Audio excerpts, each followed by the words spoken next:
성경, 역사상 가장 영향력 있는 책이라는 건 다들 아시죠? 근데 오늘은요, 이걸 신앙의 눈이 아니라 고고학이라는 아주 차가운 돋보기로 한번 들여다보려고 합니다. 과연 성경 속 그 엄청난 이야기들, 어디까지가 사실이고 또 어디부터가 이야기일까요? 자, 성경이 얼마나 대단한 책이냐면요. 그냥 이 숫자를 한번 보세요. 판매량이, 압도적이죠? 다른 책들은 명함도 못 내밀 정도입니다. 그러니까 성경 속 이야기들이 거의 우리 문화의 DNA에 깊숙이 박혀 있다고 해도 과언이 아닌 거죠. 자, 그럼 이제 진짜 궁금한 게 이거죠. 우리가 너무나 잘 아는 바벨탑, 에덴 동산, 그리고 출애굽 같은 이야기들 있잖아요. 이걸 현대 고고학이라는 렌즈로 딱 비추면 과연 뭐가 보일까요? 좋습니다. 지금부터 첫 번째 사건 파일 한번 열어보겠습니다. 네, 첫 번째 사건은 바로 바벨탑입니다. 인간들이 신에게 닿으려고 하늘까지 탑을 쌓았다는 창세기에 나오는 그 어마어마한 이야기 속으로 한번 들어가 보시죠. 아마 바벨탑 하면 대부분 이 그림, 피터를 브류헬의 작품을 떠올리실 거예요. 그쵸? 우리 상상 속 바벨탑의 거의 표준 모델이죠. 그런데 말입니다. 고고학자들이 실제로 땅을 파서 찾아낸 현실은 이 그림과는 아주 많이 달랐습니다. 바로 이 지점에서 정말 흥미로운 부분이 드러납니다. 왼쪽은 우리가 아는 신화, 오른쪽은 역사적인 단서. 그러니까 성경에 나오는 그 엄청난 이야기랑 실제로 그 이야기에 영감을 줬을 법한 역사적 실체 사이에 큰 차이가 있다는 거죠.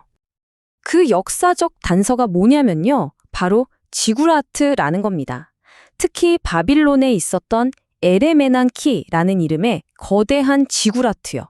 이건 그냥 상상 속의 탑이 아니라 메소포타미아 문명에서 실제로 신을 모시기 위해 지었던 계단식 신전이었어요. 진짜 존재했던 건물이라는 거죠. 자, 그럼 이 이야기가 어떻게 태어났을까요? 이 타임라인을 보시면 딱 감이 오실 겁니다. 기원전 6세기경에 이스라엘 민족이 바빌론의 포로로 끌려가잖아요. 그때 그들이 본 거예요. 어마어마한 규모의 지구라트를요. 그리고 그 충격적인 경험이 나중에 창세기를 기록할 때 바벨탑 이야기의 모티브가 된 걸로 보입니다. 그러니까 이건 아주 먼 옛날 신화라기보다는 특정 역사적 경험이 담긴 이야기라는 거죠. 그러니까 바벨탑 이야기는 단순히 언어가 왜 많아졌을까에 대한 설명만이 아니었던 겁니다. 자신들을 억압했던 강력한 바빌론 제국에 대한 일종의 비판이었던 셈이고요. 또 인간의 교만은 결국 무너진다는 시대를 초월하는 메시지를 담고 있었던 거죠. 자, 그럼 두 번째 사건 파일로 넘어가 볼까요? 이번엔 인류가 잃어버린 낙원, 바로 에덴 동산입니다.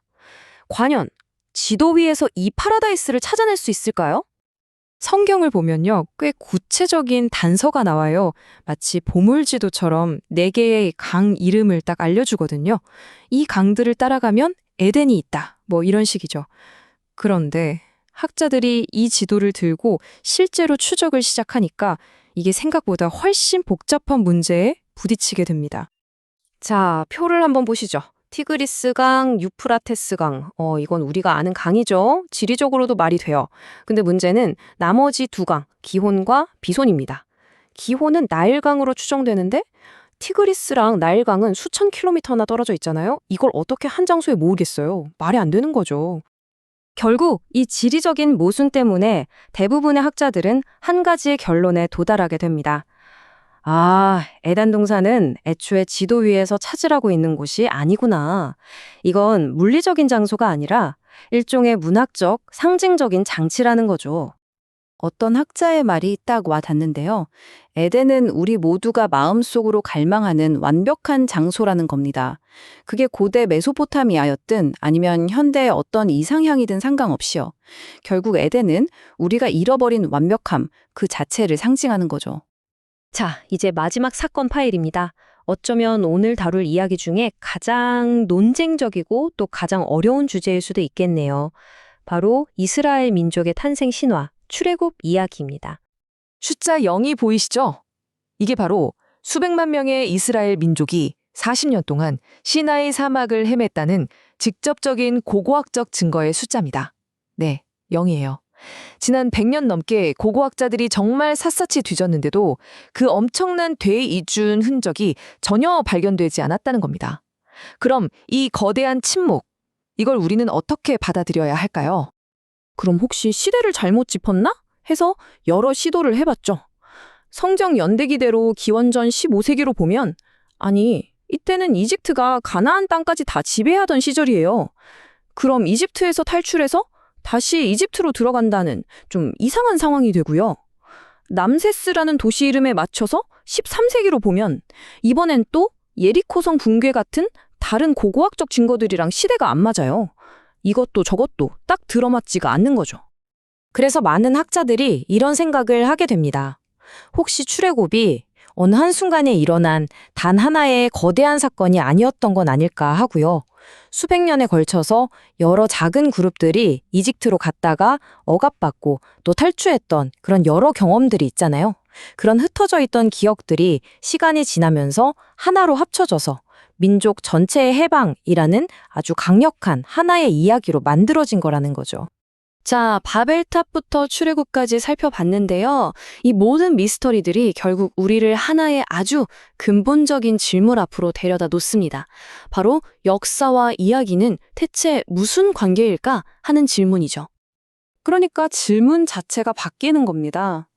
이 사건들이 정말 기록된 그대로 일어났을까? 이 질문도 중요하지만 어쩌면 더 중요한 질문은 이걸지도 모릅니다.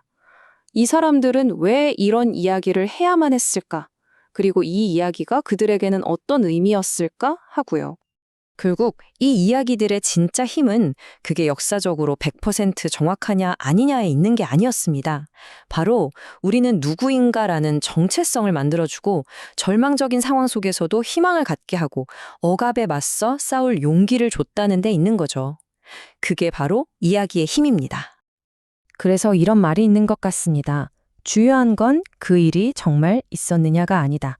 왜 그 이야기가 지금까지도 우리 마음을 움직이는가이다. 결국 이야기의 힘은 역사적 증거를 찾는 논쟁 그 너머에 있는 것이죠. 여러분은 어떻게 생각하시나요? 하나의 이야기가 그 이야기의 실제 역사보다 더 중요해질 때 어떤 일이 벌어질까요? 이 질문이야말로 이야기가 어떻게 한 민족 그리고 우리 자신을 만들어가는지를 보여주는 가장 강력한 증거가 아닐까 싶습니다. 오늘 이야기는 여기까지입니다. 들어주셔서 감사합니다.